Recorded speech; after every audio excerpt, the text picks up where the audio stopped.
Assalamualaikum warahmatullahi wabarakatuh. Murid-murid, kumaha kabarna? Mudah-mudahan urang sadayana aya dina lindungan Allah Subhanahu wa taala. Amin.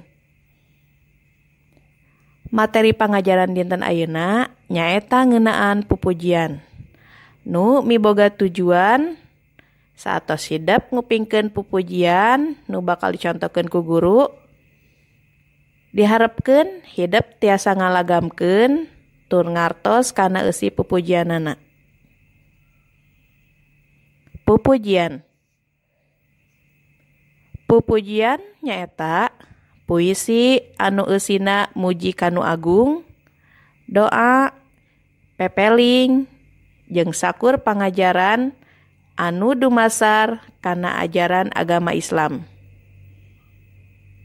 Pupujian biasana dikawihkeun atawa dinadomkeun babarengan di masjid bari nungguan waktu salat. Ibu ayeuna bade nyontohan pupujian anu judulna Abdi Milari Pangarti. Aya dina buku paket halaman 120 hiji. Kupingkeun nya. Abdi Milari Pangarti. Abdi milari pangarti supaya bisa ngabakti ka Allah Pangeran abdi nu ngadamel diri abdi.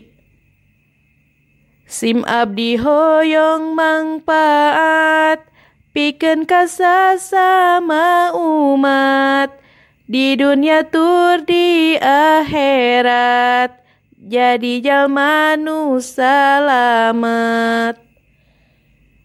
Amal nyantel kana ilmu, amal sepitina ilmu, ganjaran moal pinemu, balukana kenging bendu.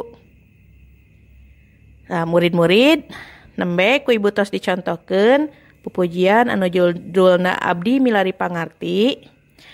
Ayeuna prak ku hidep turutan dugi ka apal.